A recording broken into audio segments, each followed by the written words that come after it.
Very good afternoon and welcome to the West Ham Voice. Thank you for joining me. My name is Stel, bringing to you the 6foot2.co.uk headlines. And it's a bit of a combination because I didn't get a chance to do a show on Thursday. So it's a combination of the 22nd and 23rd of September's stories. And if you've yet to become a member, free member of 6foot2.co.uk, please go ahead and do so after this video. It's a great website which brings you all the news in under one umbrella about West Ham, so you don't have to click on any other website to get an up. We've got links to other websites. We've got all our own news stories. We've got podcast links. We've got videos, etc. And of course, brought to you by Nigel Khan, a West Ham history page as well. And if you become a member, you can write your own articles. You can get them published on there. You can even express your own opinions about the stories that are on there. Great website. So do join and do become a member free of charge. So what information do we bring you on the 23rd of September? Well, of course, the biggest news of the week is clearly Mark Noble. Since his retirement from football, there has been ongoing speculation that the former West Ham midfielder was always going to return the club in some capacity.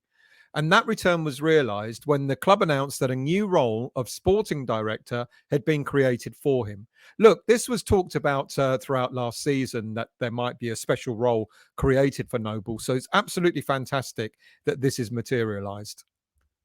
The role will ensure that Noble will have a close association with the senior squad, where his influence and inspiration will be welcome, especially by all the team players and of course Declan Rice. And Declan has spoken about Mark Noble in the past, how much he's learned from his leadership, how much of an inspiration he is. It could be the very news that might get Declan's form and the team's form back on track again. We all know that Noble will start his new role on the 3rd of January, where he will work closely with manager David Moyes, as well as working closely with the board of directors and providing input and advice and assistance across all aspects of the footballing operation. This will include academy development, player recruitment, player and staff well-being, with a particular focus on ensuring that players both progressing through the ranks and new to the club are nurtured into the West Ham United football philosophy. So in a way, it's a proper director of football role, but sort of termed in a different way, sporting director. You know, the fact that he's going to have involvement in recruitment, in staff, in player development, etc., stands in good stead. And what better player than a person than to have input on the academy than a person that's actually come through the academy himself?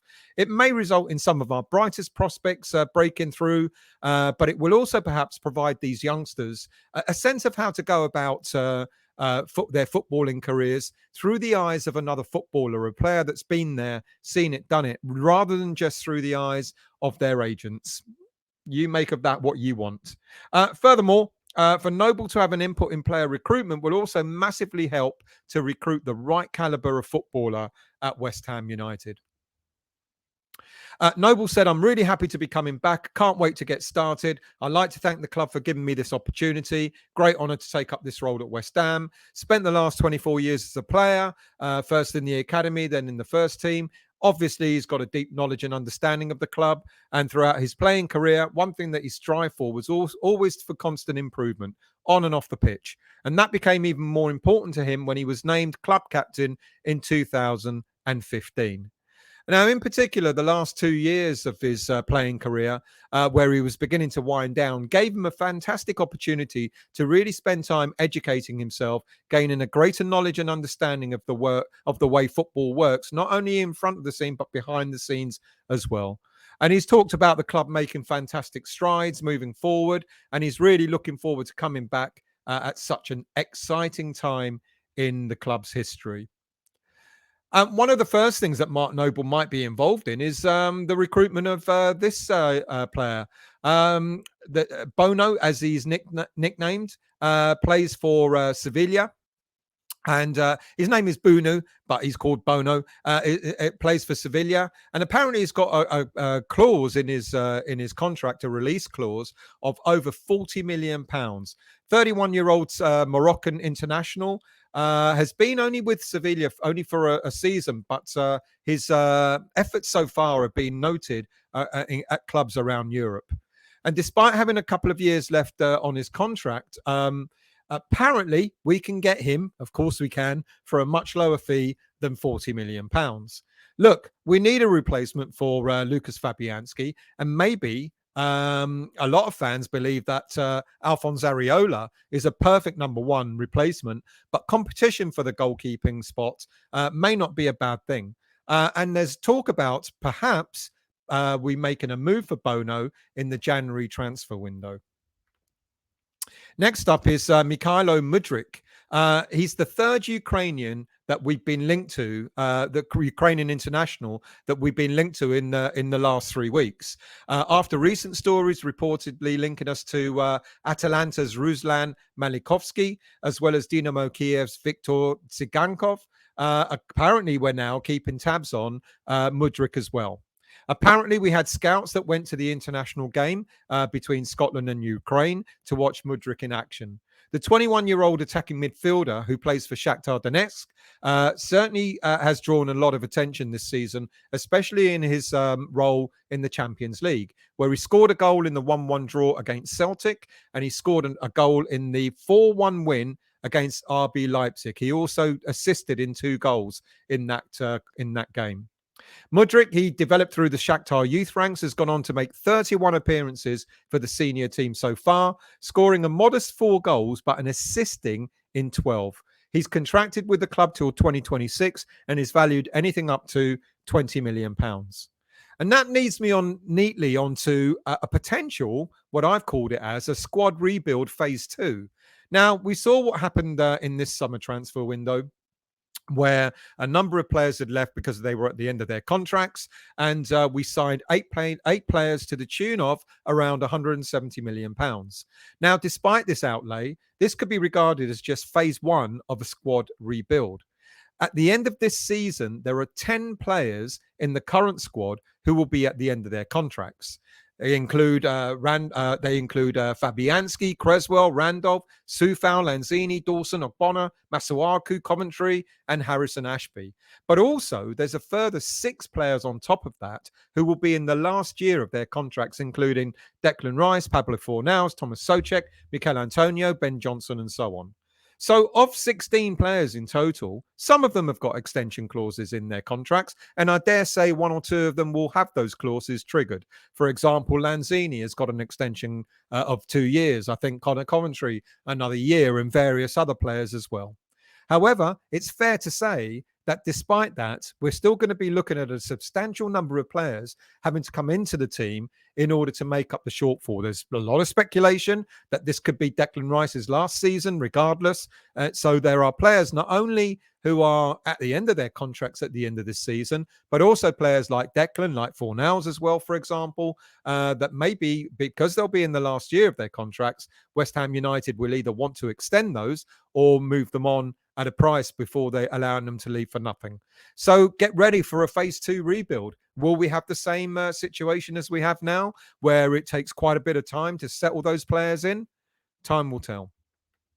And that rebuild may have to start sooner rather than later. I've already spoken about the goalkeeping situation, but also Craig Dawson. Look, we know that Craig Dawson was looking to leave West Ham United at the end of last season because of family reasons. He wanted to move further up north, and unfortunately, we couldn't get a replacement, so David Moyes blocked any move for him. But the story is that he will still move in January. Apparently, the conversation that Dawson and Moyes were meant to have had is if he stayed until January, Moyes may well give him a free transfer in the January window. Whether that will happen, I don't know. But there's a lot of speculation that Craig Dawson can still go to Wolves in January. If so, we'll be looking to get a player in to replace him as well. Another player that another player that left at the end of last season was David Martin. David Martin has rejoined the NK Dons in League One. It's his second spell at the club after making over 300 appearances for them between 2010 and 2017. The son of the great legend Alvin Martin, He shot stopper at West Ham since 2019. He made 5 appearances for the club, and the most memorable one, and I'm sure everyone will remember, and I was there at the game, and it was absolutely superb atmosphere, was in 2009, November 2019, when he stepped in for the god-awful Roberto, and he started his first game for West Ham, David Martin, and his heroics helped us keep a clean sheet, and we beat them 1-0. It was an emotional day. David Martin was emotional. He ran up to his father, who was in the stands, to give him a hug, etc. Tears all around, tears of joy. And we'll always, always remember him for that. Some international updates. Alphonse Areola continued to demonstrate why many West Ham fans believe he should be the club's number one this season. He bolstered his country's bid for UEFA Nations League survival by playing his part in a 2-0 win over Austria in the Stade de France. He came on as a second half substitution and kept his 3rd clean sheet for his country, where Paris Saint-Germain forward Kylian Mbappe and AC Milan striker Olivier Giroud went on to score the 2 goals to beat Austria in a 2-0 win. The 29-year-old keeper earned his 4th cap for France, replacing AC Milan keeper Mike Magnan in the second half. Areola's clean sheet stats are nothing but pretty much incredible. He's played for a host of top teams around Europe, including Paris Saint-Germain, Villarreal, Real Madrid, and of course the absolutely massive West Ham United. But in 289 senior career appearances, he's kept an incredible 40.4% clean sheet rate. That is phenomenal. Absolutely phenomenal. Moving on.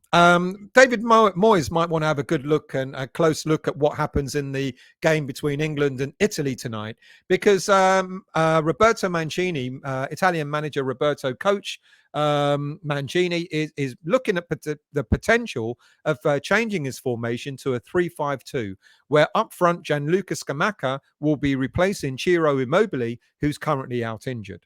Mancini is likely to change the formation to from a 4-3-3 to a 3-5-2 because of a number of injuries around the squad itself.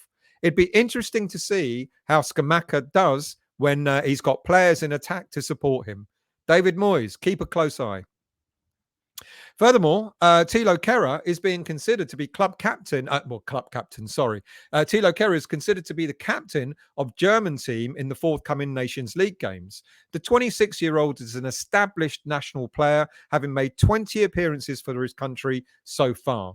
Coach Hansi Flick has a decision to make as to who will lead the team out, given that Manuel Neuer is unavailable because he tested positive with COVID earlier this week. Former coach Hansi Flick is a big fan of Kehrer and Kehrer has been in the starting lineup 11 of the 13 games that Flick has been in charge of. He's already made his mark at West Ham, and many already regard him as an early contender for Hammer of the Year. Could he possibly be a future West Ham captain as well? He's a great influence, clearly on the pitch as well as off it. And finally, something that I guess we don't want to be linked to. In 2021-22 season, there were more West Ham fans arrested than any other fans in Premier League football. In general, with the inclusion of pitch invasions and flare throwing, fan trouble has sharply increased in football, with 2,198 fans detained in all 380 Premier League fixtures last season. Of those, 95 fans were West Ham fans who were arrested. The overall number of fans arrests is the highest it's ever been since the 2013-14 season. Mark Roberts, the head of footballing policing for England and Wales, said, "We're keen to support our partners in delivering their proposals, which include the introduction of stadium bans for people who enter the pitch, as well as those who use pyrotechnics. Anyone commits a criminal offence, either outside or inside a football ground, can expect to face the consequences of their actions." It's really interesting. Pyrotechnics aren't really an English thing, are they? There's something that were brought over by the fans, especially when you play teams in Europe. They bring their pyrotechnics, and how they manage to get them into the grounds is beyond me. Anyway, that's the news for really Thursday and Friday, September the 22nd and 23rd. Like I said, if you've yet to become a member, do go and at least give it a try. Have a look at it, see what you think of the website, see if you like it. And if you do like it, become a member. It's free of charge. Thank you all for watching. Thank you all for listening. Much appreciated. We'll be back. I'm sure I'll be back again at the weekend with another short show. Have a great weekend, and I'll see you soon.